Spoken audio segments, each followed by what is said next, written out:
तीर्थव्रत name Bhave win सिद्धी वायाची उपाधी करीशी जना भाव बरे आकळे एरवी ना कळे करतळे आवळे तैसा हरे पारियाचा रवा घेता भूमीवरी यज्ञ परोपरी साधन तैसे ज्ञानदेव म्हणे निवृत्ती निर्गुण दिदले संपूर्ण माझ्या हाती हरिमुखे म्हणा पुण्याची गणना कोण करी. श्री सद्गुरु माऊली ज्ञानदेवांच्या पवित्र चरणाला मनोभावाने वंदन करून तुम्हा सर्व श्रोते सज्जनांच्या पवित्र चरणाला मनोभावाने वंदन करून आजच्या शिवेला आपण आरंभ करू. ज्ञानदेव म्हणे निवृत्ती निर्गुण दिले संपूर्ण माझे हाती.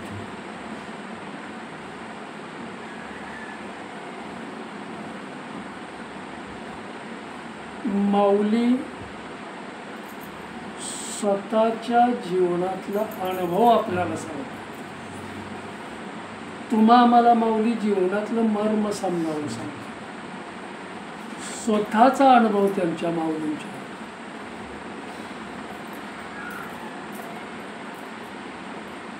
रामकृष्ण.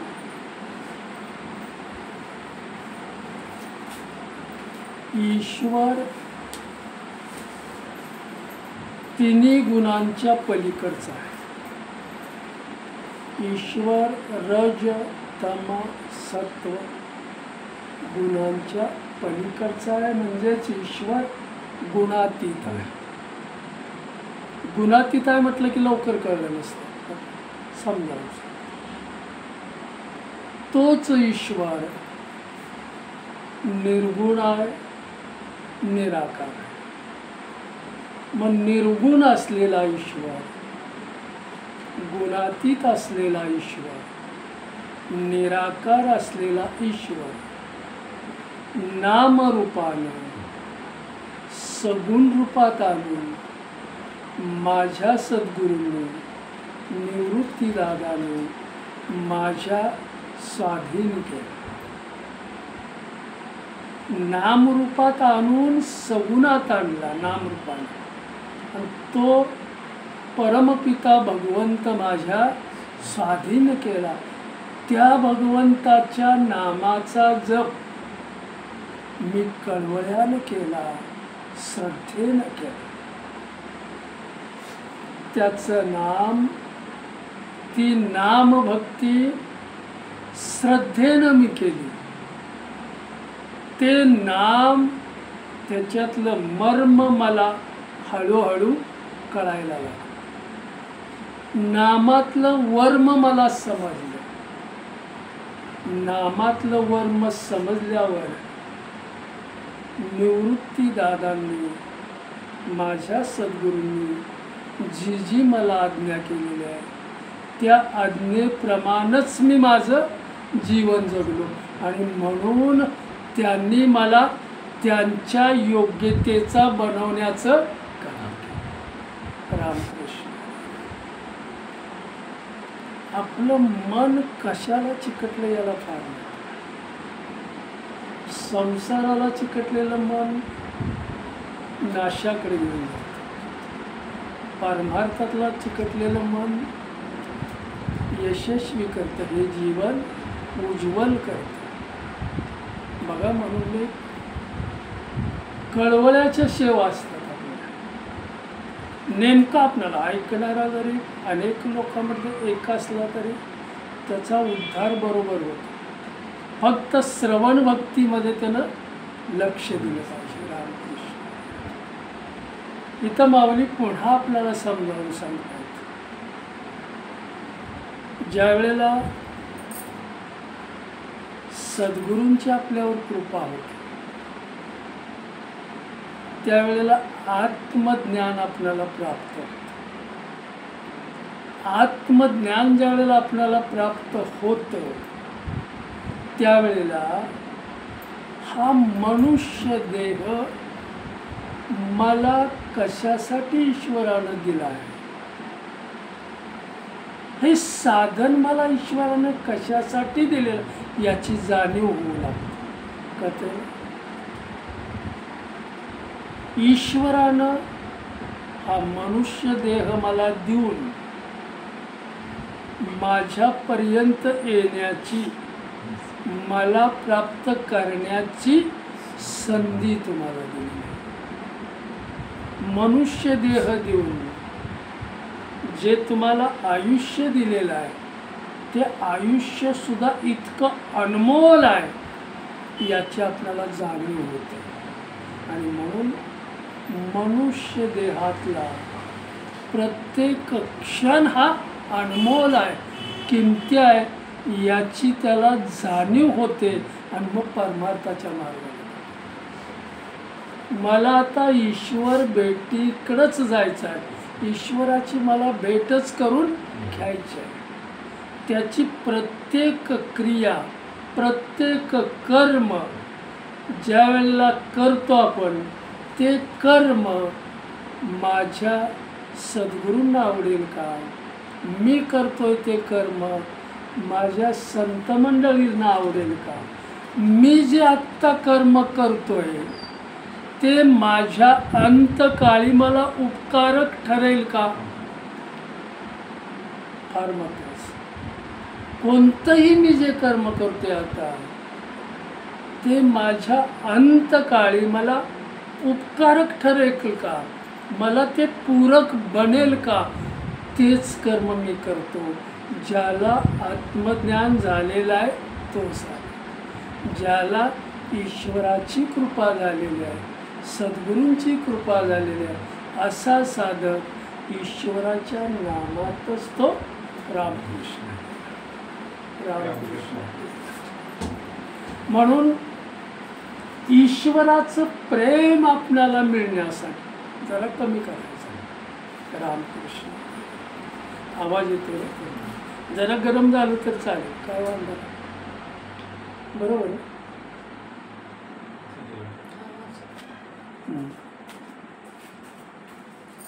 ईश्वराच्या प्रेमाची मला अनुभूती जर घ्यायची असेल,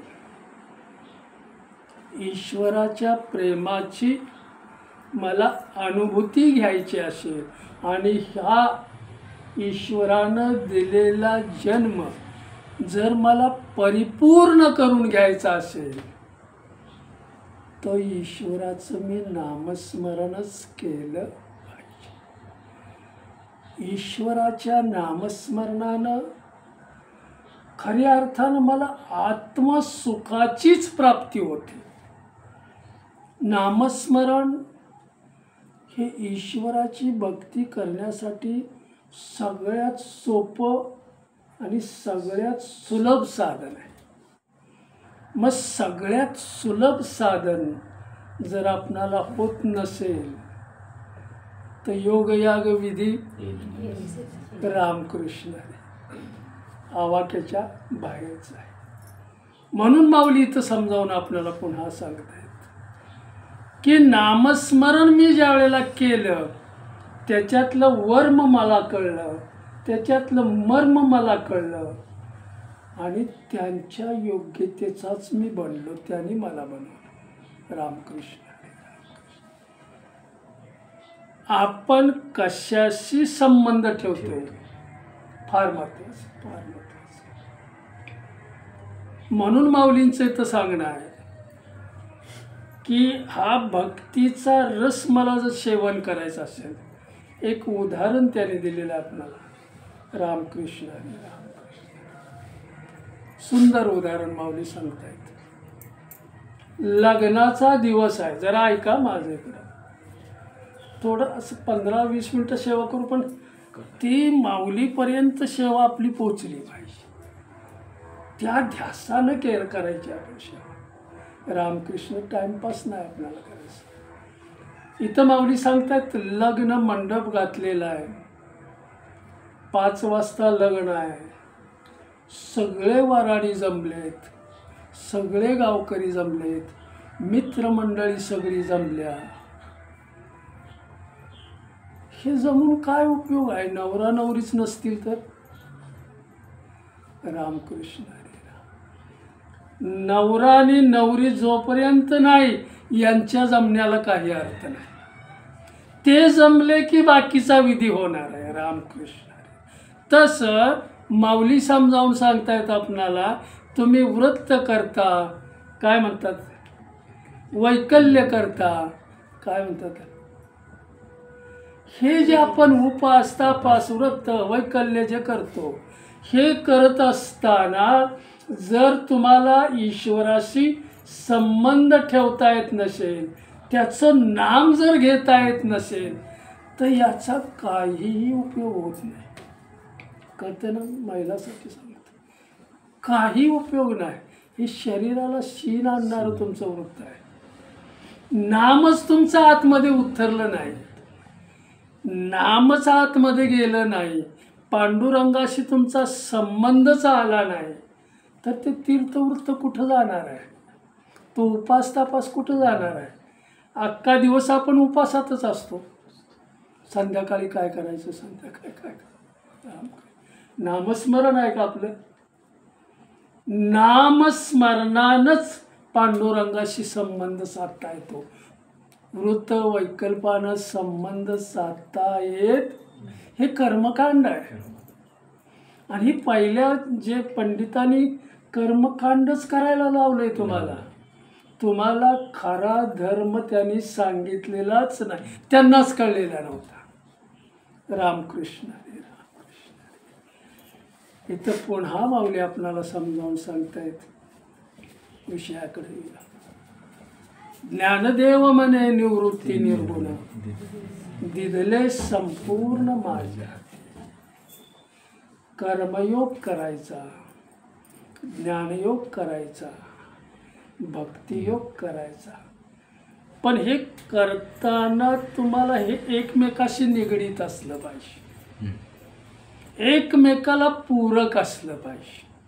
भगवंतानं जी गीता सांगितली युद्धभूमीवर, ती कर्माला प्रवृत्त करण्यासाठी अर्जुनानं कर्म करावं म्हणून, का कर्म न करावं म्हणून? कर्म करावं म्हणून कर्मयोग त्यांनी सांगितला, कारण हे तुला केलंच पाहिजे. इथं माऊली आपल्याला समजाव, परमार्थ करताना तुम्ही संसार सोडा असं मी कधी म्हणणार नाही, तुम्ही मोकळंच माझ्याकडे या असं मी कधी म्हणणार नाही. तुमचं कर्म पूर्ण कर. तुम्हाला विहित कर्म करावंच लागतं. विहित कर्म पाहणं, बघणं, खाणं, उठणं, सगळं हे विहित कर्म तुम्हाला करावंच लागतं. मग ते न करता तुम्ही माझ्याकडे याल का? ते जसं करावं लागतं तसं हे तुमच्या वाट्याला आलेलं कर्म तुम्हाला करावंच लागतं. पण ते कर्म करत असताना माझं जर तुम्हाला स्मरण झालं, माझं जर तुम्ही नामस्मरण केलं, तर ते कर्मसुद्धा तुम्हाला बाधा आणू शकणार नाही. इथं मला काय सांगायचं, पुढचा विषय आहे. इथं माऊली आपल्याला समजावून सांगतायत की आम्हाला बरं वाटावं, आम्हाला समाजानं स्वीकार करून घ्यावं, आमचं उपनयन व्हावं, 16 काय म्हणतात शास्त्राचे संस्कार आमच्यावर व्हावेत, म्हणून आमच्या वडिलांनी, आमच्या आईंनी सर्व धर्मपंडिताकडं, शास्त्री पंडिताकडं विनंती केली, पण त्यांनी ती मान्य नाही केली. माणूस कळला का? हेच फार महत्वाचं आहे. ज्याला माणूस कळला त्याला तुम्ही आपले म्हणायला लागला. कुणाला आहे ना, तो मला देतोय म्हणून आपला रामकृष्ण नाही, रामकृष्ण. आम्ही आपला कोणाला म्हणतो, शेजारी चांगला कधी? रामकृष्ण. त्याचं गुण बघितलं पाहिजे. अवगुणीला सुद्धा जर तुम्ही साथीला घेतलं तरी ढवळ्या शेजारी रामकृष्ण हरी राम. माऊलीनं काय सांगायचं आहे की माझ्या वडिलांच्याकडे ह्या धर्मपंडितांचं लक्षच नाही की हा माणूस कसा आहे. त्यांनी देहदंडाची शिक्षा देऊन मोकळं झाले, पण माणुसकीला तडा देण्याचं काम त्याने केलं. हा माणूस जर समाजामध्ये राहिला असता तर समाज आणखी पुढे गेला, खरा धर्म त्यांना कळला असता. वैराग्य संपन्न जीवन होतं, सत्वशील त्यांचं जीवन होतं. शास्त्री पंडितांचं तसं होतं? आपणच विचार करूया. माणुसकीला तडा दिला त्याने. आणि मग माझ्या मुलांच्या भल्यासाठी जर मला शास्त्री पंडितांनी हा जर देहदंड, तर मी आनंदानं स्वीकारायला तयार आहे. ऐका जे तो देहदंड त्यांनी घेतला. प्रयाग तीर्थावर गेले, गंगा यमुनेमध्ये आपलं जीवन त्याने समर्पित. कुणासाठी केलं? मुलांच्यासाठी केलं. ही वार्ता ज्या वेळेला रुक्मिणी मातेच्या कानावर आली, दोघांनी संकट नाही घेतलेलं, रुक्मिणी मातेच्या कानावर ही वार्ता आली, समर्पण केले आपल्या मालकाने. त्यावेळेला एखादं झाड उन्मळून कसं पडतं, तसं ते समजल्याबरोबर ते उन्मळून पडले. निवृत्ती दादा जवळ आले, ज्ञानदेव माऊली जवळ आल्या आणि आईला सावरण्याचा प्रयत्न केला. कसं केलं? आईला सावरण्याचा प्रयत्न केला त्याने. त्यावेळेला आई कशी बशी सावरली, पण लोकांनी दिलेलं जे देहदंड, त्या मग माझी चूक आहे त्याच्यामध्ये. संन्यास धर्म त्याने घेतलेला होता, पण मी त्यांना संसारात ओढलं परत. म्हणजे याचा अर्थ खरी दोषी कोण आहे? मी दोषी आहे काय? आणि त्यांना देहदंड घ्यावा. मग मला आता इथं राहता येणार? एक निष्ठावंत भाव त्यांचा होता. मुलांना जवळ केलं, निवृत्तीनाथ महाराजांना त्यांच्या पाठीवरून प्रेमानं हात फिरवला, मुक्ताबाईला उचलून घेतलं खांद्यावर, तिचं मुख्य घेतलं आणि मग आपल्या बाळांना त्यानं बोध केला, रुक्मिणी मातेनं, की तुम्ही या वयामध्ये इतकं शहाणपण तुमच्याकडं आहे की थोरा मोठ्यांना हे अजून कळलेलं नाही. या वयाच्या मानानं तुम्ही फार शहाणे आहात. आणि इथं म्हणून माऊली आपल्याला समजावून सांगतात, या जगात, या विश्वात जो शहाणा होऊन राहिला त्याचं शहाणपण टिकलं, बाकीच्याचा टिकाव इथं लागत नाही. कळतंय ना? एका सूत्रातून जाऊन पुढे आपण जायचं. रामकृष्ण, आमचं शहाणपण त्याच्यामध्ये आलं पाहिजे, नाही तर त्याचा उपयोग नाही.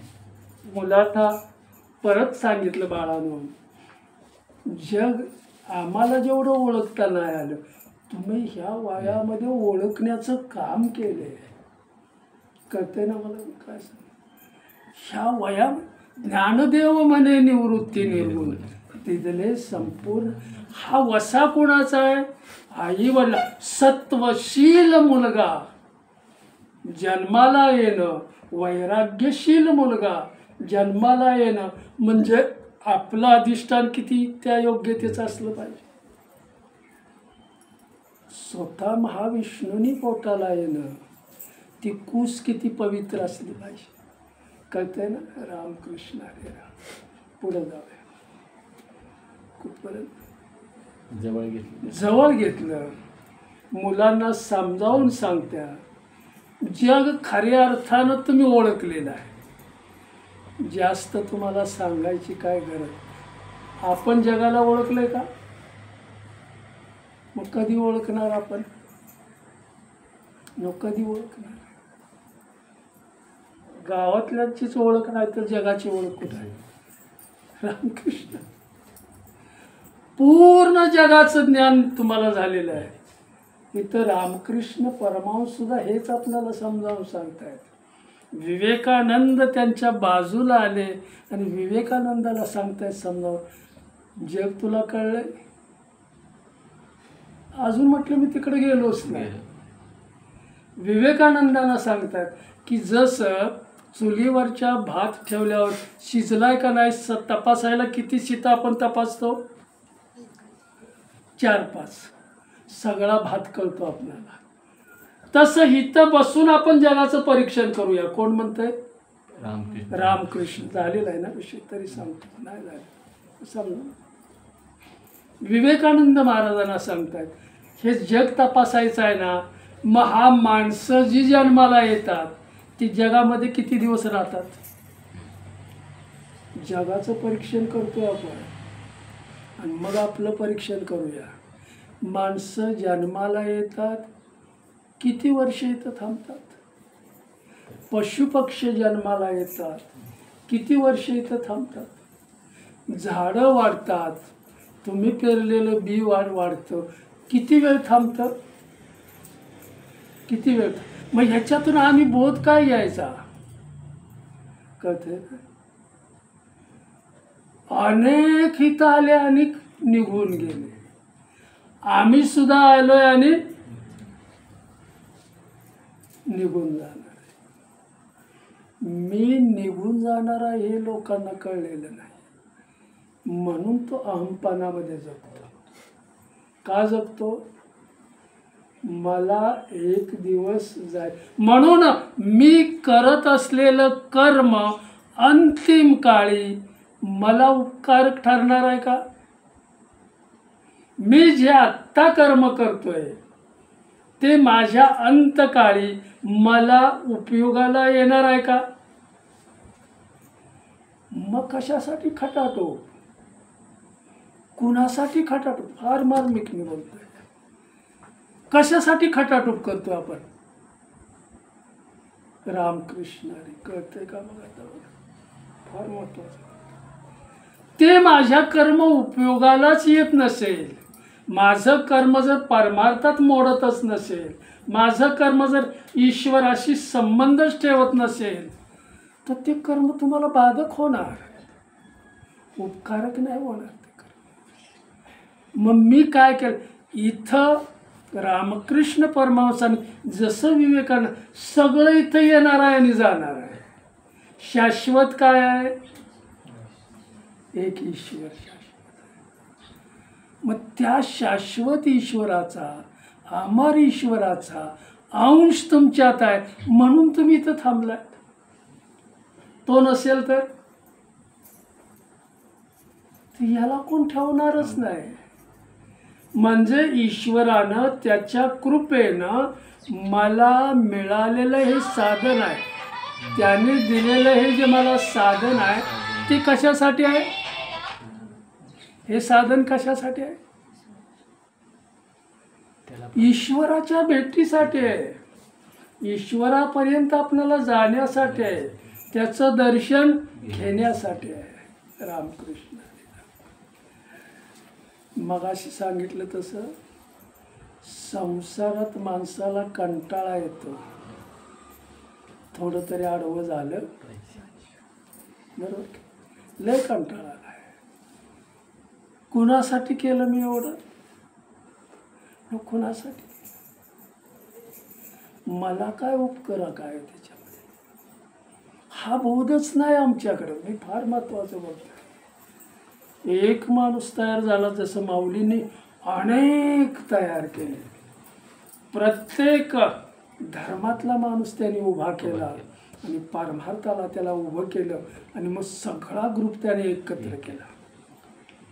भक्तीचा आविष्कार आहे त्यांच्या आतल्या अंतकरणातल्या भक्तीचा हा आविष्कार आहे.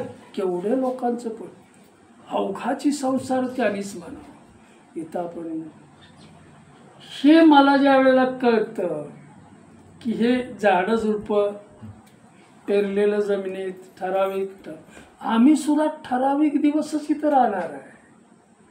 मग माझा अंतिम काळ मी कसा आणला पाहिजे?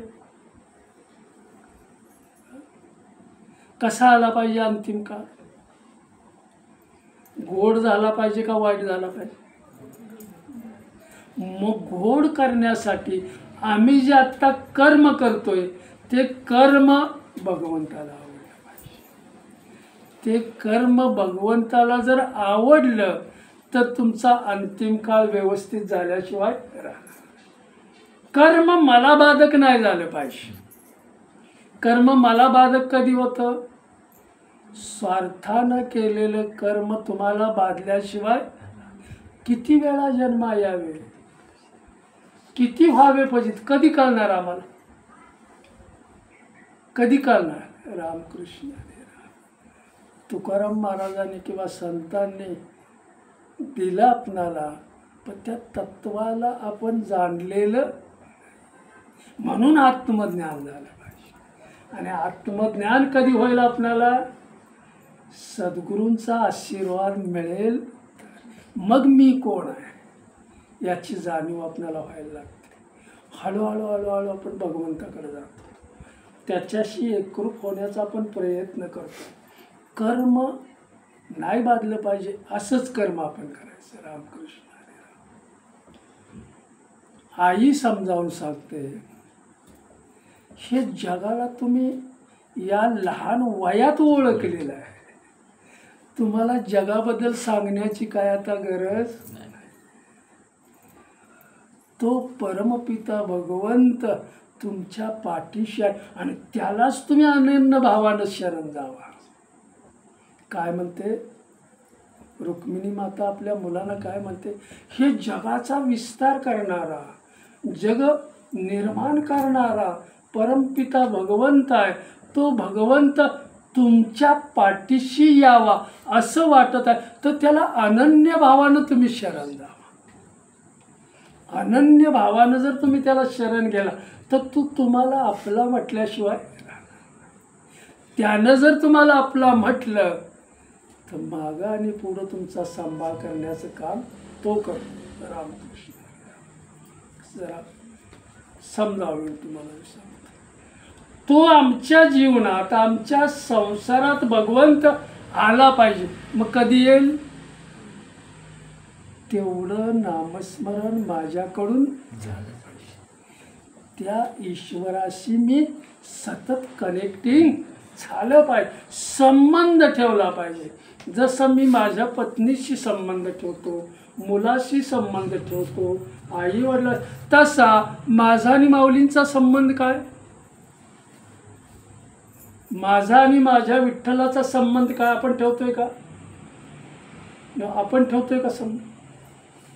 काय? माझा आणि विठ्ठेवर सावळा पांडुरंग उभा आहे, त्याचा संबंध काय? रामकृष्ण. संबंध मी ठेवलेलाच नाही, मग तो आपल्याला कसा पावणार? रामकृष्ण हरी रामकृष्ण. कर्मकांडात लय गुंतू नका. नारळ दिला की देव पावतो हे नाही आहे, फूल ठेवलं की त्याला भगवंत पावतो असं नाही. आतून तुम्ही सात्विक बना, आतून तुम्ही काय म्हणता त्याला सत्वशील बना. परमार्थ हा निस्वार्थ झाला पाहिजे. देवाकडे काही मागायचं नाही. म्हणून मी सातत्यानं लहान मुलगाला बोलता येत नाही, पण ते मुलगं जर रडलं तर आईला कळतं की याला काय पाहिजे, पण कळतं का नाही? तसं आपला म्हणलेला जो भक्त आहे ईश्वरान, ती ईश्वराला कळतं की याला काय हवा आहे. रामकृष्ण. त्याला तो देण्याचंच काम करतो. रामकृष्ण. रुक्मिणी माता समजावून सांगते लेकरासने आपल्या, ईश्वर तुमच्या पाठीशी आहे, अनन्य भावानं त्यालाच तुम्ही शरण जावा. आणि मग तुमच्याकडं जे ज्ञान आहे त्या ज्ञानानं 10 वेळा तुम्ही या शास्त्री पंडितांना जिंकल्याशिवाय खरा धर्म जगामध्ये राहिलेला नाही. ऐका नीट, धर्म खरा आहे का? तुम्ही करताय तो धर्म कुठला आहे? आपण जो धर्म हा भागवत धर्म जरी तो धर्म कुठला आहे? त्याच्यामध्ये नीती आणि भक्ती आहे का? रामकृष्ण. म्हणून माऊलींनी पहिल्यांदा नीती आणि भक्तीचा संयोग केला आणि भागवत धर्म उभा केला. पहिल्यांदा नीतिवान बना, गुणवान बना आणि मग ईश्वराकडे जाऊ लागला. रामकृष्ण. मोठेपणाला गेलेला ईश्वराला नाही आवडत. रामकृष्ण हरी राम. मला काय म्हणायचं, चालत जाणारा असला तरी त्याचा भाव तो असला पाहिजे, गाडीतनं जाणारा असला तरी त्याचा तो भाव असला पाहिजे. तुम्ही कोणत्या वाहनातनं येता त्याला काही गरज नाही, तुम्ही मला काय घेऊन येता याला काही गरज नाही, तुमचा भाव फक्त तपासून बघण्याचं काम ईश्वर करतो. तुम्ही कोणत्या भावानं आला ते त्याला कळतं. संतांना सुद्धा तुमच्या अंतःकरणातला भाव कळतो आणि म्हणून तसंच तुम्हाला देण्याचं काम करतात. रामकृष्ण हरी राम. रुक्मिणी माता आता म्हटली माझं काम झालंय, मला गेलं पाहिजे. निवृत्तीनाथ ज्ञानदेव महाराज बोलण्याच्या आत त्यांनी झडझडून निघून गेल्या. निघून गेल्यावर प्रयाग तीर्थावर आल्या. जसं समजावून सांगायचं झालं, ज्यावेळेला रुक्मिणी माता रुसून आली, सिद्ध बेटावर पंढरपूरच्या थांबली आणि तिचा शोध घेत घेत योगेश्वर भगवान कृष्ण आले आणि पंढरपुरामध्ये स्थिर झाले. तशी ही रुक्मिणी माता आपल्या गेलेल्या विठ्ठलाला शोधण्यासाठी निघाली. माझा विठ्ठल मला कुठं भेटेल आता? मला प्रयाग तीर्थावरच गेलं पाहिजे. तिथं गेल्यावर गंगा आणि यमुनेचा संगम आहे, त्या संगमावर उभी राहून सांगितलं, तुम्ही कुठं निघालात? मूळ ठिकाणी. आमचं मूळ कुठलं आहे? नदीचं समुद्र आहे. समुद्राकडेच आम्ही, तुमच्या मुळाकडेच निघालोय आम्ही, इतरत्र आपल्याला कुठं जायचं नाही. तसं माझ्या विठ्ठलाला मी शोधित आलेलं आहे, रुक्मिणीला शोधत आलेला त्यांना भेटला, माझ्या विठ्ठलाला सुद्धा मला भेटायचं आहे. म्हणून हे जीवन मी तुमच्या स्वरूपात समर्पण करते. मला काय म्हणायचं? आणि मग त्या निघून, आणि मग समाजामधला जो क्रोध आहे, समाजामधल्या जी निंदास्तुती आहे, ती सगळं झेलण्याचं काम निवृत्तीदादाने केलं. सामोरं जाण्याचं काम त्याने केलं. निवृत्तीनाथांनी सगळ्या भावंडांना काय म्हणतात, आधार दिला, उभं केलं.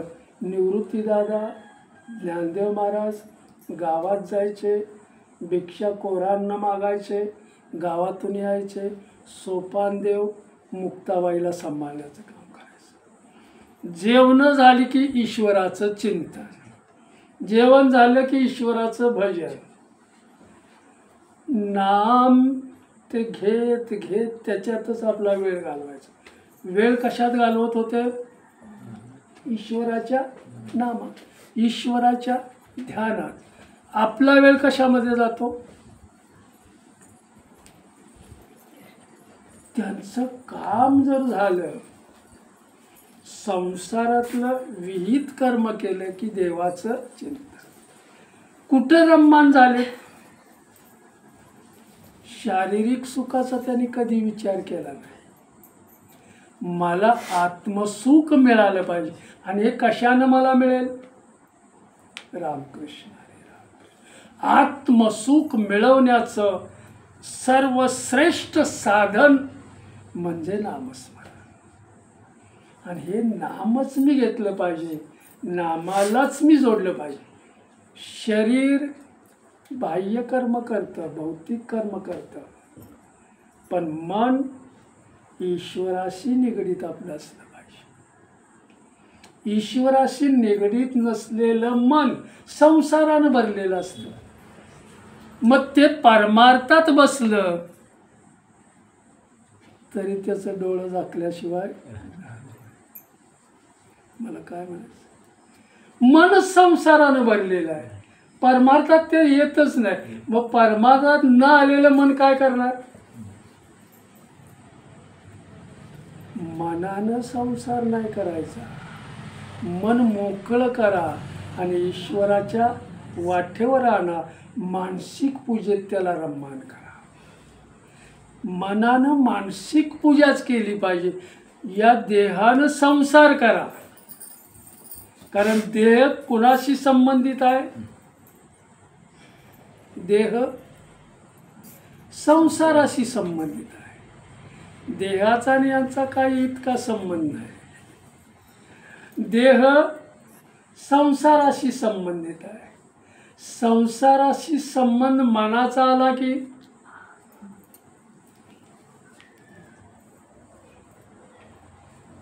मन बी तिकडंच जात. ते ईश्वराच्या नामाला चिकटत नाही. परमार्थ कसा करावा हे माऊली पुन्हा समजावून सांगतात.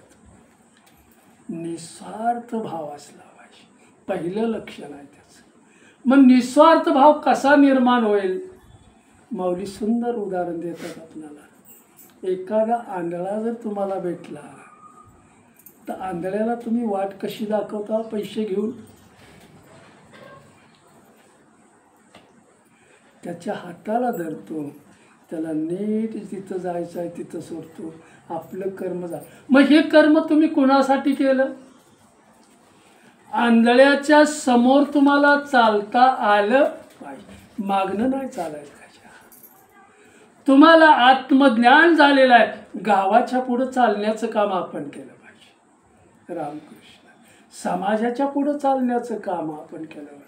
आणि समाज तसं 12 वर्ष करून सुद्धा ऐकत नसेल तर मग त्यांच्यावर सोडून द्यायचं. मी सांगितलेलं तुम्ही किती घेतलं?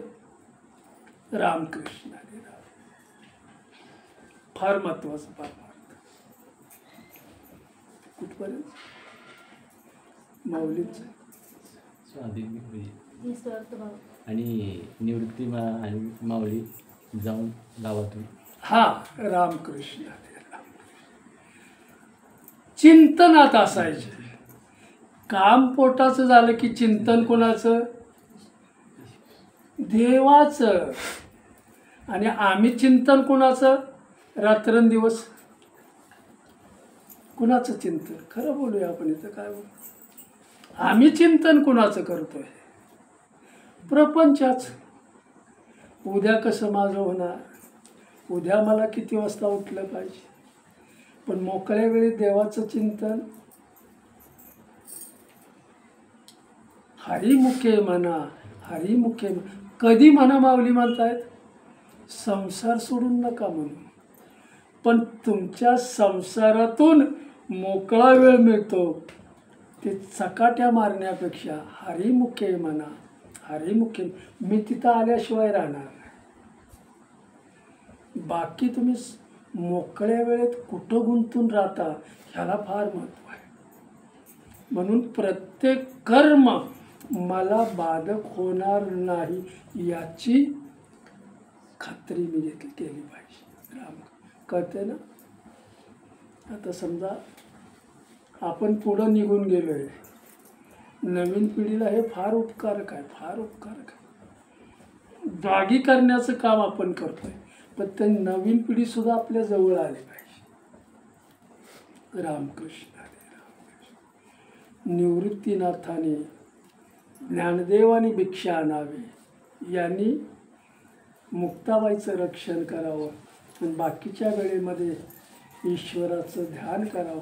याच्यामध्ये त्यांचा वेळ जास्त जावा लागला. रामकृष्ण हरी रामकृष्ण. सगळीच भावंड जेवण झाली आणि एकत्र बसलेले आहेत.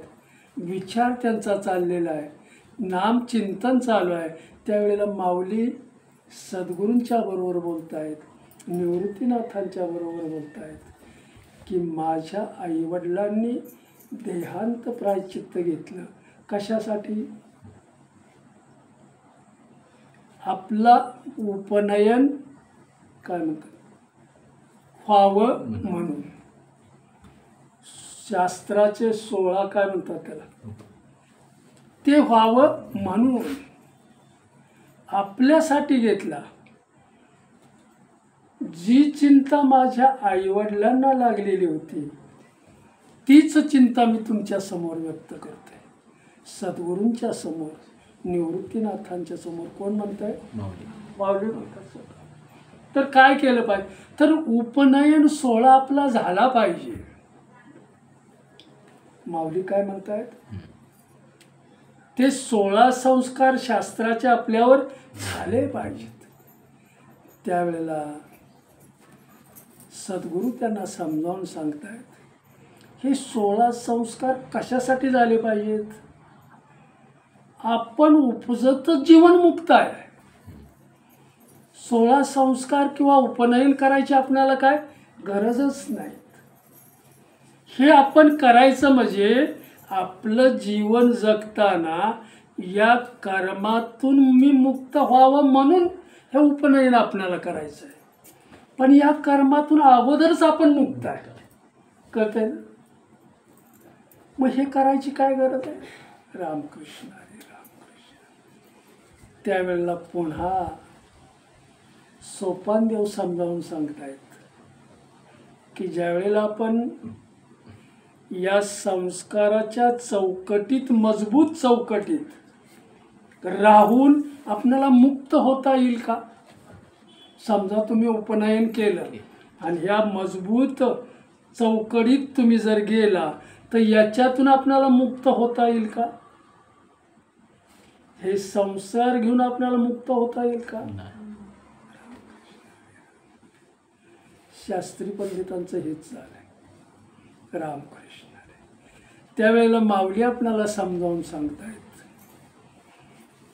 आपणाला समाजाबरोबर राहायचं आहे, समाजात आपल्याला मिक्स व्हायचं आहे. आई वडिलांनी आपलं म्हणणं समाजासमोर मांडलं, आपलं म्हणणं शास्त्री पंडितासमोर मांडलं, त्याच्यातून त्यांना काही मिळालं नाही.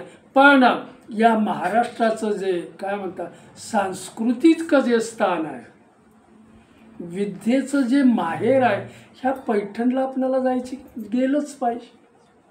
तिथं जाऊन तरी आपण बघूया. रामकृष्ण हरी. कुणाला समजावून सांगतायत. निवृत्ती दादाला समजावून सांगतायत, सोपान दादा. समाजाला खरा धर्म कळलेला,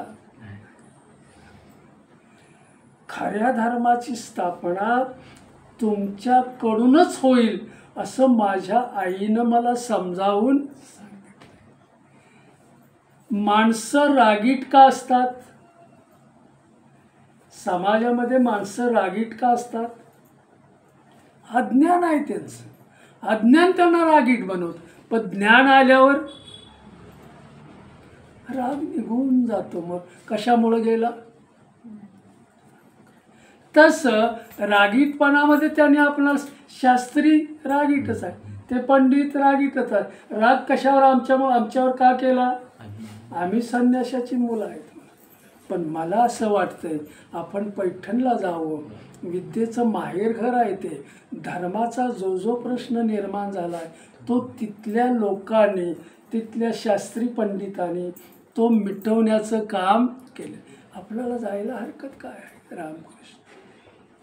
माऊलींचं म्हणणं ज्या वेळेला पटलं त्यावेळेला ते सद्गुरू निवृत्तीनाथ त्यांना सांगतात, तू खरोखर ज्ञानी आहेस आणि जे कार्य करायला तू आलेला आहेस.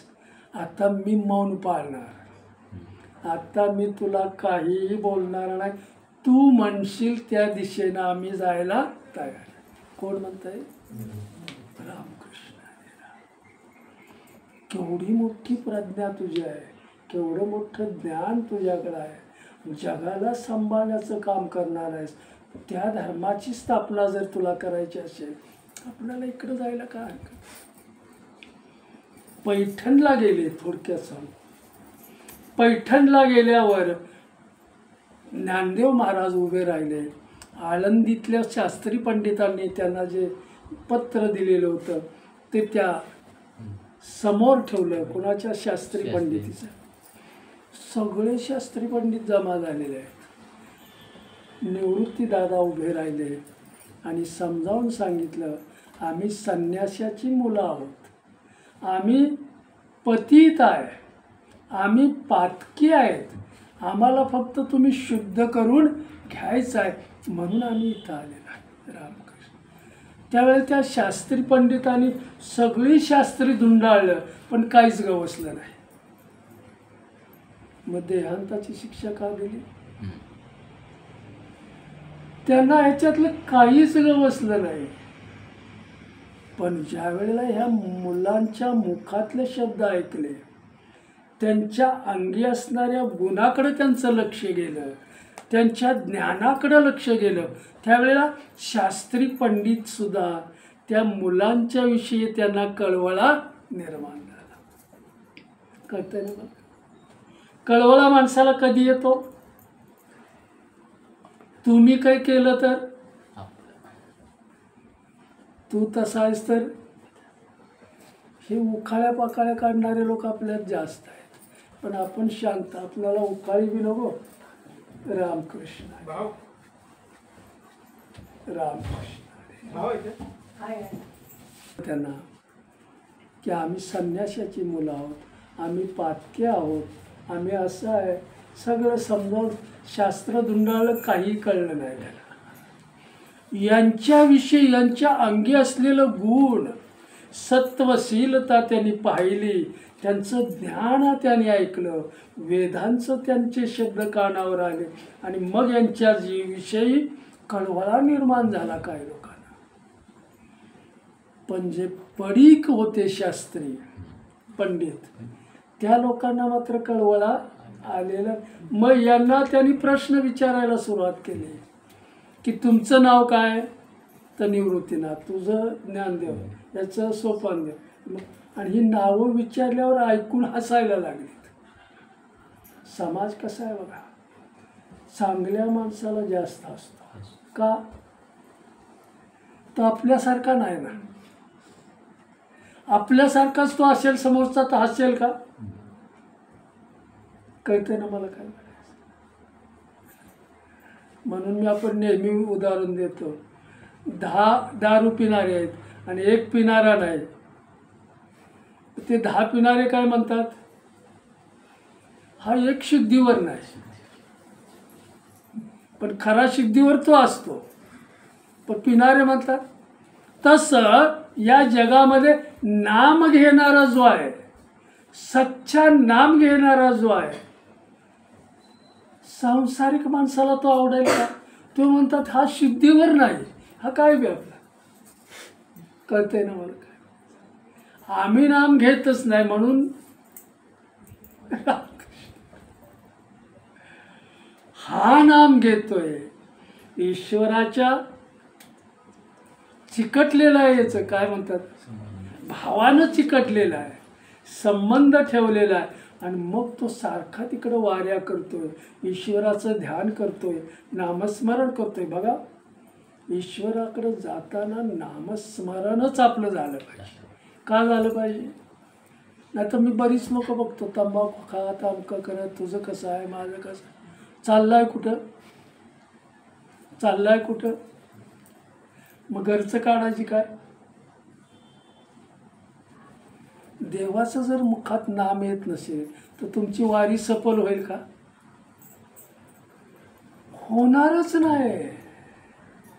बघा, मी कळवळ्यानं सांगतोय, मी ज्याच्यासाठी निघालोय त्याचंच नित्यस्मरण मला असलं पाहिजे.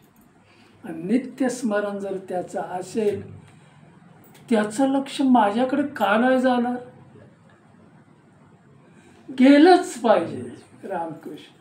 त्या भावानंच मी जायचं आहे त्याच्याकडे. राम, तो भाव नसेल. म्हणून देवाकडे जाताना तुम्ही काही घेऊन जाऊ नका, काही नेऊ नका त्याला, कारण सगळं तुम्हाला त्याने दिलेलं आहे.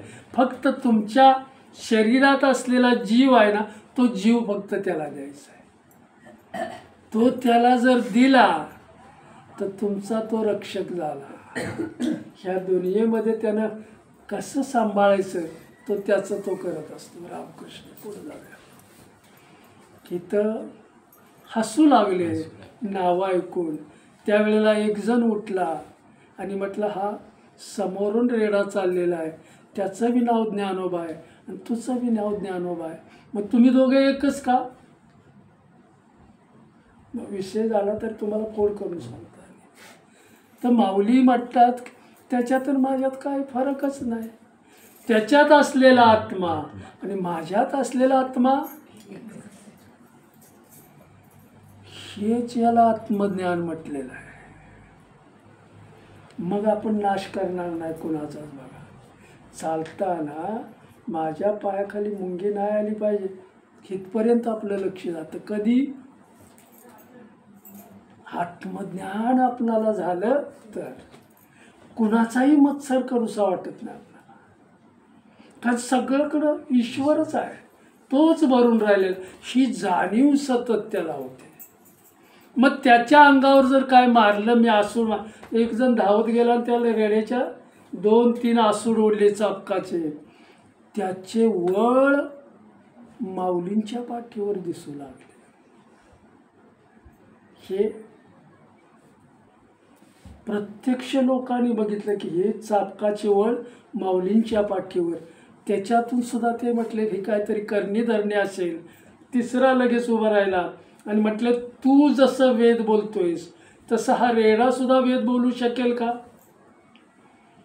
त्यावेळेला माऊली उभं राहून सांगतायत शांतपणे की माझ्यात असलेला आत्मा, तो आत्मा एकच आहे. आमच्यात काय भेदच नाही आहे. तो का वेद बोलू शकणार नाही? मग माऊली जवळ गेल्या, आपला दिव्य हात त्याच्या मस्तकावर ठेवला आणि वेदाची सूत्र तो रेडा बोलायला लागला.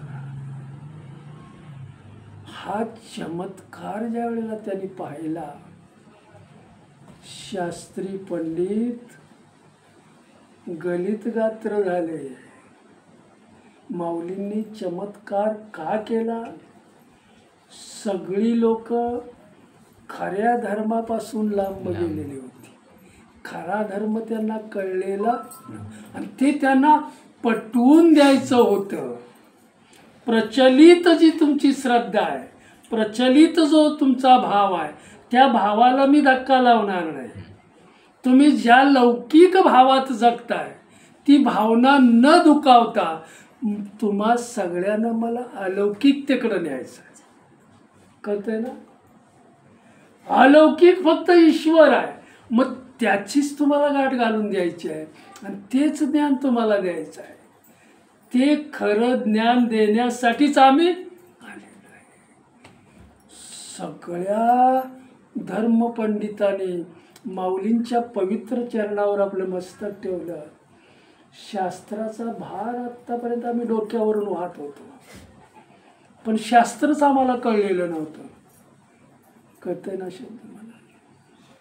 शास्त्र आम्हाला कळलेलंच नाही. शास्त्रातलं गुह्य आम्हाला माहितीच नाही.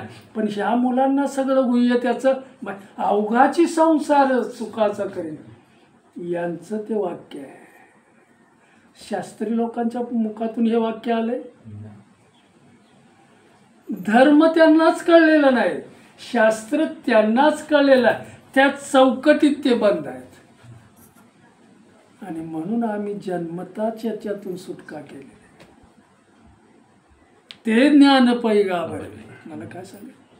आणि मग माऊलींच्या पवित्र चरणाला ज्यावेळेला ते लागले आणि मग माऊलींच्या नामाचा जय जयकार चालू झाला. सगळ्यांनी डोक्यावर घेतलं ह्या 4 मुलांना. पैठणमध्ये थोडे दिवस राहिले. नामाचं, परमार्थाचं योग्य प्रकारे निरूपण करण्याचं काम केलं, लोकांना समजावून सांगण्याचं काम केलं. आणि आता इथं थांबणं आपलं. नेवाशाला यायला निघाले. नेवाशे ज्या वेळेला समुद्र मंथन झालं आणि त्याच्यातून अमृत कलश ज्या वेळेला बाहेर आला, अमृत कलश बाहेर आलेला, ते अमृत राक्षसांच्या हातात पडलं आणि ते राक्षसाच्या हातातलं अमृत सोडवण्यासाठी महाविष्णूंना मोहिनीचं रूप घ्यावं लागलं. आणि त्या मोहिनी राजाचं मंदिर नेवाशात आहे. माऊलींना तिथं भाव अडकलेला. मला नेवाशाला गेलं पाहिजे, तिथं गेल्यावर मला बरं वाटतं. तो भाव त्यांचा तिथं अडकलेला होता. सगळी मुलं आली नेवाशात. नेवाशात त्यांनी प्रवेश केला त्यावेळेला एक सात्विक महिला, सत्वशील महिला, भाविक महिला, तिचा पती गेलेला होता आणि ती पतीच्या जवळ बसून शोक करत होती. रामकृष्ण माऊलींनी ते दृश्य बघितलं, जवळ गेले आणि विचारलं, ही कुणाचं शरीर आहे? ह्या शरीराचं नाव काय आहे? सच्चिदानंद. सच्चिदानंद. बायकोनं सांगितलं दुःखानं, सच्चिदानंद. मग हा जर सच्चिदानंद असेल तर तो जाणारच नाही. आपल्या अंगावर माऊलीने काय घेतलेलं नाही. आणि मग त्याच्या डोक्यावरून हात असा फिरवला सगळीकडं आणि तो उठून उभा राहिला. सामर्थ्य आहे चळवळीचे, जो जो करील तयाचे, परंतु तेथे भगवंताचे अधिष्ठान पाहिजे. काय सांगायचं हे तर मला आणखी समजावून सांगायचं कसं असतंय. माऊलींच्या मंडपात फुगड्या बिगड्या असल्या की माणूस बेहोश होतं ना. काय तुम्ही बघता त्याच्यामध्ये? आणि प्रवचन असलं की डोळं लागताय. अहो जिथं जे ज्ञान घ्यायचं आहे तुम्ही फुगड्यांचं डाव मांडले तर काय तुम्हाला मिळणार आहे? कसलं सुख तुम्ही अनुभवताय? हे सुख आहे का? मला फार म्हणजे बऱ्याच वेळेला आपण तिथं गेलो तुझा तेच काय बघता तुम्ही त्याच्यामध्ये? नेमकं कसलं सुख वाटतं तुम्हाला? म्हणजे याचा अर्थ तुमच्याकडे ज्ञानच नाही. काय काय वेळेला परखड बोलावं लागतं. रामकृष्ण हाय का ज्ञान आपलं? झोप सुद्धा निघून जाते हे बघताना. ज्ञान मंडपात ज्ञान चालू झालं की आपलं पटापट डोळे मिटतात. का अशी अवस्था होते आपली? मन तुमचं इकडं नाही. मन इकडं नाही तर हे तुम्हाला शरीराला शीन आणणार आहे. येणार नाम तुम्ही घ्या, ईश्वराशी संबंध ठेवा, सतत नाम घ्या. पण नाम जर जागृत अवस्थेमध्ये घेतलेलं चालतं. सावध होऊन नाम घ्या ना, मग तुझं अवधान बरोबर लागतं आणि मग समाधान मिळतं आपल्याला. झाला विषय. समाधान कधी मिळेल? संतांची ये पायी हा माझा विश्वास. जाता जाता आलं लक्षात म्हणून सांगतो. आमच्या दोघाचा विषय झाला. ज्या वेळेला राक्षसांनी सुद्धा भक्ती केली आणि रामदास महाराजांनी सुद्धा रामाची भक्ती केली, शिवाची भक्ती केली. कुणा राक्षसाने केलेली भक्ती स्वार्थाची होती आणि रामदासांनी किंवा संतांनी केलेली भक्ती देवासाठी होती. मग अजरामर कोण झाले? रामकृष्ण. जरा आपण लक्षात घेऊया, परमार्थ कसा करायचा, नुसतं बसायचं नाही. काहीतरी त्याला अधिष्ठान दिलं पाहिजे आपण. रामकृष्ण रामकृष्ण परमहंस सांगते आपलं हे रामदास महाराज. त्याचा तो कल्याण स्वामी म्हणून त्याचा अगदी आवडता शिष्य होता आणि त्या शिष्याजवळ ते बसलेले होते. सुखसंवाद चालू आणि काळ त्याला न्यायला आला. कोणाला? शिष्याला न्यायला आला. सगळं समजावून सांगत बसत नाही संत महात्मे. आलेली घडी फक्त सावधान करण्याचं काम करतात. त्यावेळेला रामदास स्वामी ज्या घोंगड्यावर बसायचे नामस्मरण करायला, त्या घोंगड्यावरून ते उठले आणि कल्याण स्वामीला शिष्याला सांगितले, इथं बस ह्याच्यावर, मी परत येईपर्यंत याच्यातून उठायचं. आज्ञा काय केली? मी येईपर्यंत. रामदास महाराज निघून गेले. बघा हे आपलं तुम्हाला चांगलं कळतं म्हणून हे गोष्टी सांगायच्या. रामदास महाराजांना ते कळलेलं होतं की याला काळ न्यायला आलेला आहे. काळाच्या समोर सामान्य माणूस जी जी करतो, काळाच्या समोर सामान्य माणूस, अज्ञानी माणूस जी जी करतो, म्हणून त्याला काळजी लागते. काळजी म्हणजेच काळजी. काळाच्या समोर जी जी केलं की त्याला काळजी लागते. पण ज्यावेळेला संत महात्म्यांची भेट होते, ईश्वर स्वरूप झालेल्या सद्गुरूंच्या माणसाची भेट होते, साधकाची भेट, त्यावेळेला त्याच्या जवळ जर बसल्यावर काळ त्याला जी जी करतो आणि मग त्याची काळजीच निघून जाते. कळतंय ना? रामकृष्ण हरी राम. आलं लक्षात? गोंगड्यावरून तुम्ही उठायचं नाही. रामदास महाराज निघून गेले, तेवढ्यात काळ त्याला न्यायला आला. सामर्थ्यवान संतांच्या जर संगतीत असो, काळ येत नाही. संगत गेली की तुम्हाला कधी नेईल ते सांगता येत नाही. काल त्याला न्यायला आला. आंब्याच्या टोपल्या घेऊन आला, चांगले चांगले आंबे, अगदी दिसल्याबरोबर त्याच्याकडे मन जावं. काळ बाहेर उभा आहे आणि याचं लक्ष आंब्याकडे गेलं. आंबे त्याला खाऊशे वाटले, मग आंबेवाल्याला थांबवलं. आंबेवाल्याला सांगते मला आंबे दे. तो म्हटला माझ्या जवळ या जरा. मग तो ते गोंगडं न सोडता खुरचडत खुरचडत त्याच्याजवळ गेला. त्या आंबेवाल्यानं सांगितलं, गोंगड्यावरून बाजूला झाल्याशिवाय मी तुला आंबे देणार नाही. त्यावेळेला सद्गुरूंचं त्यांना आठवण झाली. मला आज्ञा काय केल्या? सद्गुरूंनी आज्ञा काय केल्या? मी घोंगडं सोडणार नाही. मग आंबेवाला म्हटला मी तुला आंबे देणार निघून गेला. कोणी काळ घालवला? रामदास महाराज परत आले. काळ निघून आणि घोंगड्यावर बसलेल्या कल्याण स्वामीला बघितल्याबरोबर अगदी मनापासून प्रसन्न झाले. मन प्रसन्न झाले. माझी आज्ञा पाळलीस, नसती पाळलीस तर रामकृष्ण.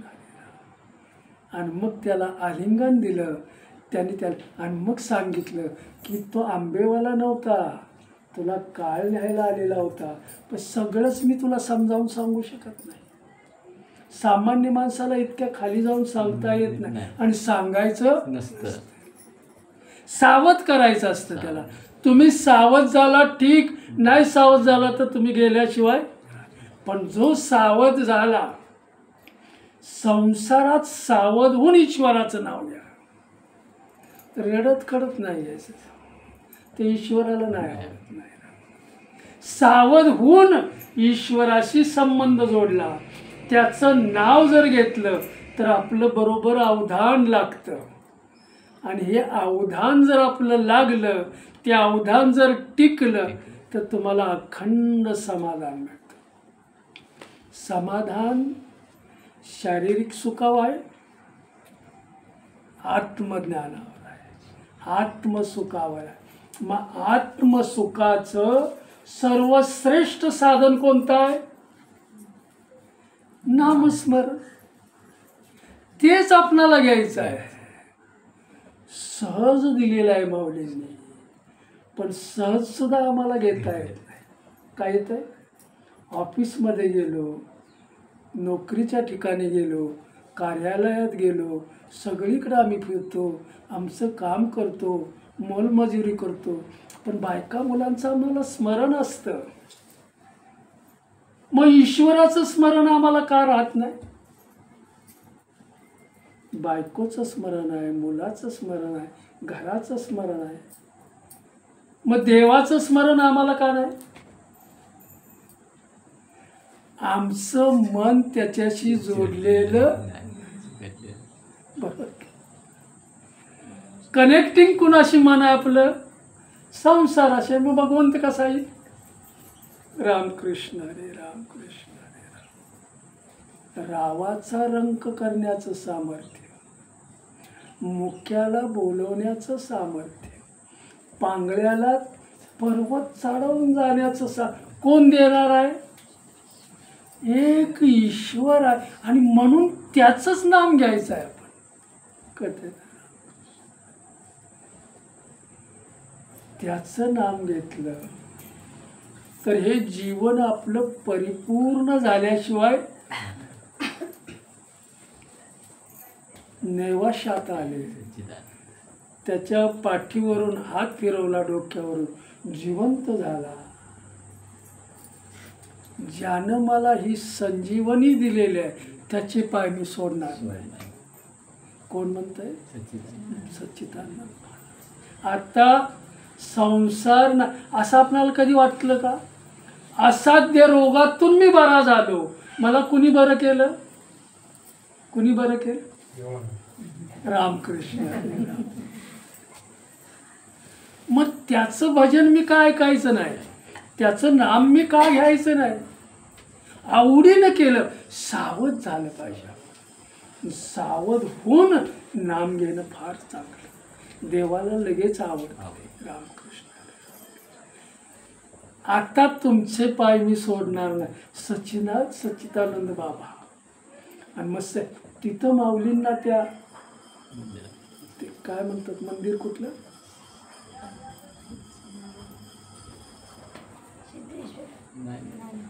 मोहिनी राजा.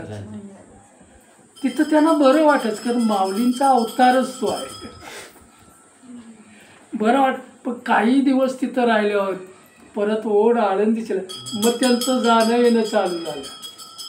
थोडे दिवस नेवाशे, थोडे दिवस आळंदीला.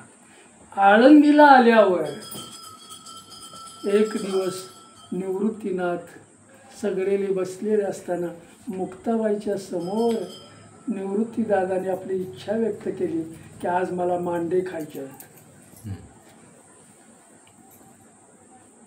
मग सगळी सामुग्री आहे भिक्षातून आलेली.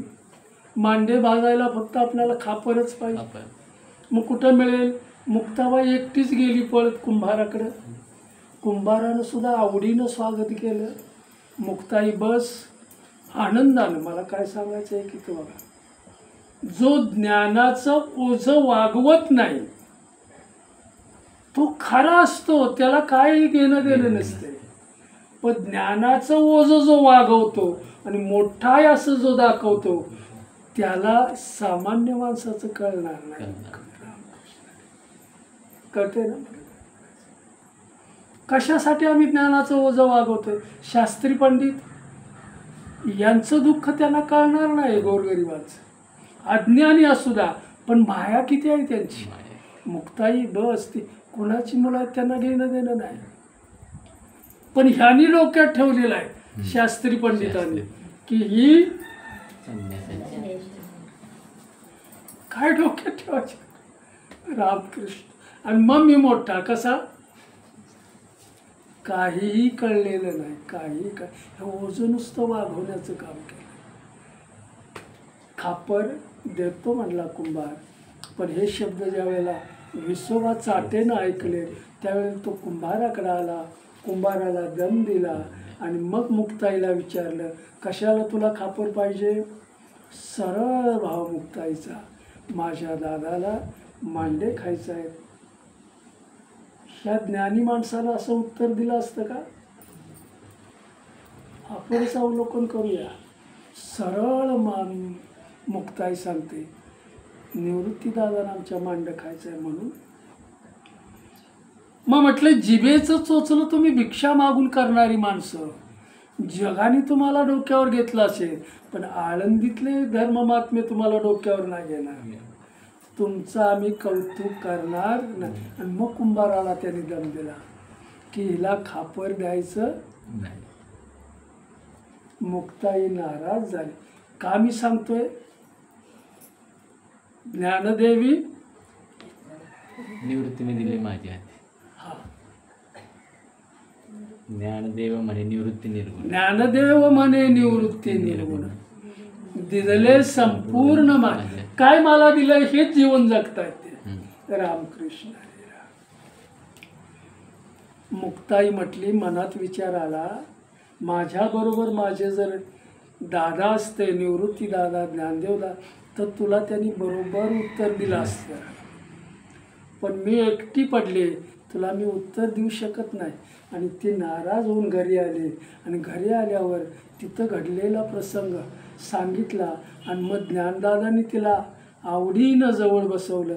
काही काळजी करू नकोस, खापराची काय गरजच नाही. मग माझी पाठ मी इतकी लाल करतो की त्याच्यावर तुझं मांडे भाजून घ्या. ज्ञानदेव त्यांच्या चुलीच्या समोर गेले. तिथं आपले उघडे झाले, पाठ उघडी केली आणि पाठ इतकी तप्त झाली. त्यावेळेला मुक्ताई म्हणते, हे कसं काय तुम्ही करू शकता, करू शकाल का? तर म्हटलं तू भाज आता भाजण्या. आणि ते भाजून घेतले आणि ते सगळंच काय म्हणतात उरकलं. आणि एवढं काय म्हणतात चवीचं झालेलं होतं मांडव. सगळ्यांनी आवडीनं खाल्लं. आणि हा विसोबाचा त्या काय म्हणतात थोड्याशा याच्यातून तो बघत होता सगळं की हे कसं बनवत आहेत. आणि ज्यावेळेला हा त्याने चमत्कार बघितला आणि मग त्याला पटायला लागलं की लहान जरी असली तरी ही ईश्वरीय अंश यांच्याकडे काहीतरी आहे. आणि म्हणून आत्तापर्यंत मी सगळं चुकीचं करत आलो. ह्यांना आत्ता इथून पुढं आपणाला माझाच मला उद्धार करायचा असेल तर यांच्या चरणावर मला जावं. आणि मग तो ताटी त्यानं उघडली आणि मग तो पळत आतमध्ये आला आणि माऊलींच्या चरणावर गडागडा लोळू लागला. चरण पकडले आणि मग त्यानं उभं राहून माऊलींनी हाताला धरून उभं केलं. म्हटले माझी चूक झाली. तर म्हटलं तुम्ही कसं काय चुकला? माऊली त्याला समजा तुमची चूकच नाही आहे, सगळा समाजच अज्ञानामध्ये आहे, तर तुम्ही शास्त्री असला म्हणून काही वेगळं जगणार आहे का? रामकृष्ण करते ना मला काय लोकांचा न्यायनिवाडा करणाऱ्यांना जर एवढं असेल तर समाज कुठं भरकटत जाणार? रामकृष्ण हरे रामकृष्ण. माणसाची पारख करा, माणसाची ओळख करा आणि मग तुम्ही निगडीत व्हा. रामकृष्ण हरे राम. घेणारे देणारे कितीही चांगले बोलले तरी परमार्थ सिद्ध होऊ शकत कळतंय ना? नाही सिद्ध होऊ शकत. सात्विकताच ती पाहिजे. ते ध्येयच आपलं असलं पाहिजे की मला हे मी इथं जे बोलतोय ते कसं की मला माऊलींच्या पर्यंत पोचायचं आहे, माऊलींचंच मला दर्शन घ्यायचं आहे. ऐका ना ऐका, पण मला कुठं जायचं आहे? माऊलींच्या समोर जायचं. त्यांची भेट झाली की माझं कार्य संपलं. रामकृष्ण हरे रामकृष्ण. कुठं मांडे हा उभा राहिला. अरे तुझी चूक नाही म्हटले, सगळा समाजच खोटा धर्माच्या नावाखालीच तो जगतो. खोटाच तुम्ही धर्म जगताय. पण आज तुला जे ज्ञान मिळालेलं आहे हे मी करून का दाखवलं तुम्हाला? हे का केलं आम्ही? त्याला काय म्हणतात? अज्ञान दूर केलं. हा चमत्कार मी का करून दाखवला? पैठणमध्ये केला, नेवाशात केला, आज इथं आळंदीमध्ये केला. का? चमत्काराशिवाय तुम्हाला खरा धर्म कळू शकणार? हे मी माझ्यासाठी नाही घडवलं, तुमच्यासाठी घडवलं. कळतंय ना मला काय? तुम्ही सावध व्हावं म्हणून मी हे केलेलं आहे. आणि मग तो उभा केला त्याला. तुझी चूक नाही, पण तुमची जी प्रचलित भावना आहे, तुम्ही खोट्या धर्माला जो धर्म म्हणून जगताय तो सगळा मला दूर करायचा आहे. आणि म्हणून पैठण माझ्याबरोबर आलं, नेवाशे माझ्याबरोबर आलं, आता आळंदीसुद्धा माझ्याबरोबर आहे. ओळख आता आपली झालेली आहे. आत्ता फक्त खऱ्या धर्माची तुम्हाला सांगड घालून द्यायची आहे. आणि म्हणून मग पुन्हा नेवाशामध्ये गेले, त्यांना तत्व समजावायचं होतं. नीती आणि भक्ती याची सांगड घालून द्यायची होती. आणि म्हणून त्याने हा जो गीतेचा धर्म काय म्हणतात ग्रंथ निवडला आणि नेवाशामध्ये त्याचं निरूपण करायचं त्याने ठरवलं. सगळे लोक तिथं यायला लागले.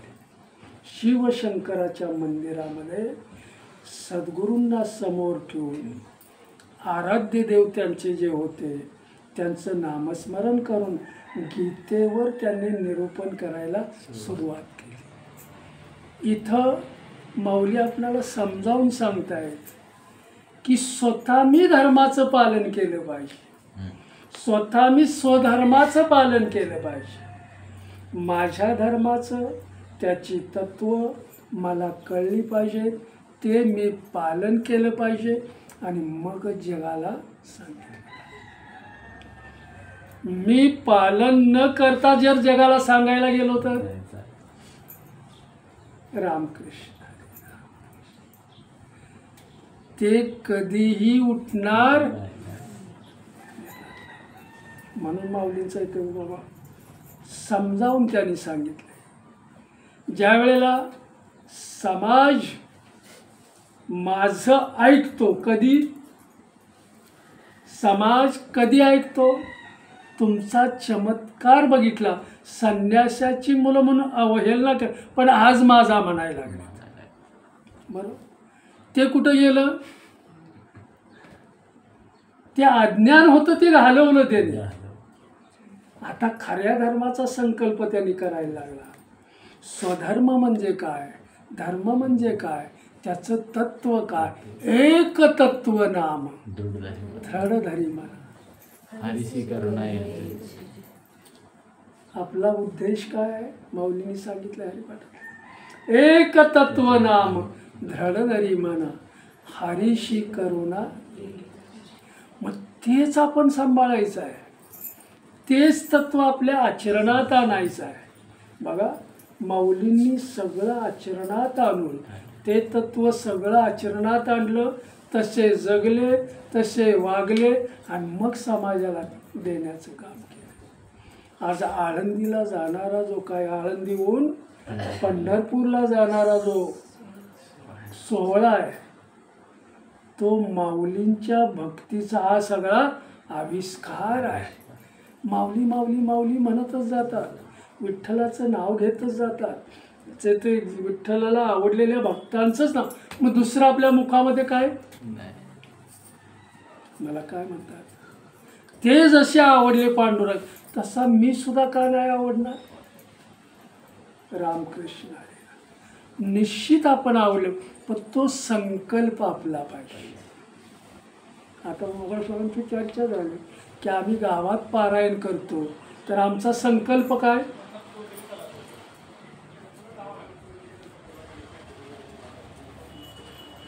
गावात आमच्या पारायण असं आम्ही करतो, त्याचा संकल्प काय आहे?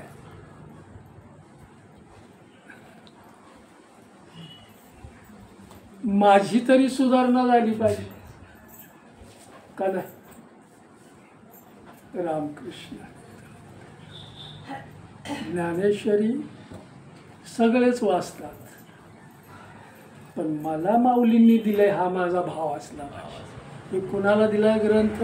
मला दिलाय. बाकीच्यानी कसाही वाचू द्या, मला काय त्याच्याशी नाही, पण मला दिलाय म्हणजे तो माझा आहे. मग मी कसं त्याचं अध्ययन केलं पाहिजे? माऊलींनी मला हरिपाठ दिलाय, मग मी तो कसा गायला पाहिजे? भाव धरून. मला काय म्हणत, आणि मग माऊली आपल्याला इथं समजावून सांगतायत, ज्या वेळेला सद्गुरूंच्याकडून आपल्याला ज्ञान मिळतं किंवा नाम मंत्र मिळतो आणि तो नाम मंत्र ज्या वेळेला निष्ठेनं आपण पकडतो, निष्ठेनं आपण गातो, त्यावेळेला शरीराची सुद्धा आपल्याला काय म्हणतात विसर पडतो. शरीराचा सुद्धा विसर पडतो आणि त्या नामात आपण तल्लीन होतो. आणि शरीराचा विसर पडून नामात ज्या वेळेला तल्लीन होतो त्यावेळेला ते नाम भगवंताला पोचल्याशिवाय. मग हरिपाठ गाताना आपण असं होतं का? शरीराला आम्ही विसरतो का? शरीराला तुम्ही जोपर्यंत विसरत नाही तोपर्यंत ते शब्द भगवंतापर्यंत कठीण. रामकृष्ण. भाव बळे आकळे एरवी नाकळे करतळी आवळे. मग तुमचा पारियाचा रवा घेता भूमीवर यत्न परोपरी. प्रयत्न आपण केला पाहिजे. भगवंत मला प्राप्त, इतरांना संतांना तो मिळालाय, मला सुद्धा तो मिळालाय, मला त्यानं तो अधिकार दिलेला आहे. बघा, आळंदीहून पुन्हा नेवाशाला गेले, ते त्यांनी निरूपण चालू केलं आणि मग तिथं त्यांनी गीतेतला कर्मयोग, गीतेतला भक्तियोग, गीतेतला ज्ञानयोग याची सांगड घालायला सुरुवात केली. नुसतं कर्माचरण करू नका, नुसती भक्ती केली तरी तुम्ही दुबळं व्हाल. रामकृष्ण. काय म्हणतात, नुसती भक्ती दुबळं बनवते आपल्याला, लाचार बनवते आपल्याला. पण त्याच्याबरोबर कर्म पाहिजे, भक्तीबरोबर कर्म पाहिजे, कर्माबरोबर ज्ञान पाहिजे. मी कोणतं कर्म करतोय त्या कर्माचा मला मगाशी सांगितलं अंतकाळी मला उपयोग होणार आहे का. जे मी आज काम करतोय त्याचा अंतकाळी मला काय उपयोग, मग कशासाठी मी करतोय, हे कर्म कशासाठी मी करतोय. अंतकाळी जर त्याचा अंतकाळी तो माझ्या जवळ आला पाहिजे, तेच कर्म मला साध्य करायचं आहे. बघा, पुन्हा जागा होऊन मी तुम्हाला सांग, माऊलींनी हे काम करून दाखवलंय. समाधी संजीवन हरिपाठ, देवाच्या साक्षीनं, सद्गुरूच्या साक्षीनं सगळे रडत होते आणि माऊली आनंदानं जात होते. रामकृष्ण. समाजानं किती दुःख दिलं, पण नाही, मी यांना सुधारण्यासाठी आणलं.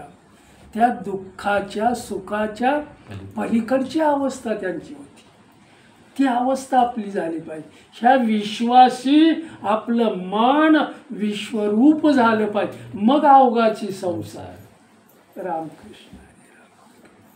विशाल मन झालं पाहिजे. तुकाराम महाराज म्हणतात ना, जसे हा भार व्हावा. पंडित वगैरे जे असतात, शास्त्री असतात, भार माता तुम्ही व्हावा, पण त्याचं गुह्य आम्हालाच माहिती आहे. बरोबर. भार व्हावा माता, तुकाराम महाराजांची बोल आहे. रामकृष्ण. पूर्ण अर्थ आपल्याला कळला पाहिजे आणि त्याच्यातला अर्थ जर आपल्याला कळला आणि तो अर्थ जर आपल्या आचरणात आपण आणला तर बाकी जगाला दाखवण्याची काही गरजच नाही. भगवंताला आपलं जीवन आवडलं पाहिजे आणि भगवंताला जर जीवन आपलं आवडलं तर लोकांना का आवडणार नाही. रामकृष्ण. हरे रामकृष्ण. माऊलींनी गीतेवर काय म्हणतात निरूपण चालू केलं, खरा धर्म सगळ्यांना समजावून सांगू लागले आणि मग लोकांना ज्ञान कळू लागलं. त्यांची लौकिकता, त्यांची भावना कधी दुखावलेली नाही माऊलींनी, आणि म्हणून ती भावना न दुखावता खऱ्या धर्माकडे आणलं. स्वतः स्वधर्माचं आचरण केलं, स्वतः या तत्वाचं आचरण केलं आणि ते समाजासमोर त्यांनी ठेवण्याचं काम केलं आणि तो चमत्कार घडवून आणला आणि मी सगळे लोक त्यांचा दुरावा संपला, त्यांच्या पवित्र चरणाशी लागले. आजचा जो समाज आहे भक्तीचा, आळंदी ते पंढरपूर बघा ना किती लोक असतात.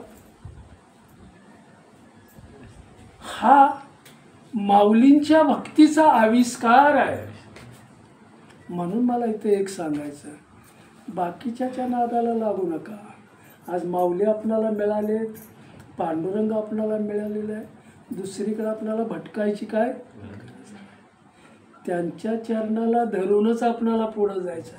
त्यांनी माझा म्हणेपर्यंत मी भक्ती कराय, नामस्मरण त्यांनी माझा म्हटला पाहिजे. सतत त्याला त्याच्याशी मी संबंध, नामानं सतत मला संबंध ठेवता आणि म्हणून माऊलींना एक सांगायचं आहे, समाजामध्ये मी ज्यावेळेला गुण घेऊन जातो आणि समाजाला ज्यावेळेला ते आवडतं त्याच वेळेला माझं बोलणं समाजामध्ये रुजलं जातं.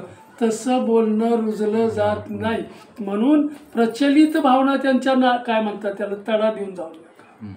त्या भावना तशाच ठेवून त्यांना खऱ्या धर्माकडे बोलायचं काम करायचं. पण ते स्वतः मला तसं जगता आलं पाहिजे. पुंडलिक श्री ज्ञानदेव श्री पंढरीनाथ भगवान की जय, श्री गोपाल कृष्ण भगवान की जय, श्री सद्गुरु माऊली ज्ञानेश्वर महाराज की जय, जगतगुरु तुकाराम महाराज की जय, सब संतन की जय, बोल बजरंग बली की जय. ठाल विठाल ठाल ठाल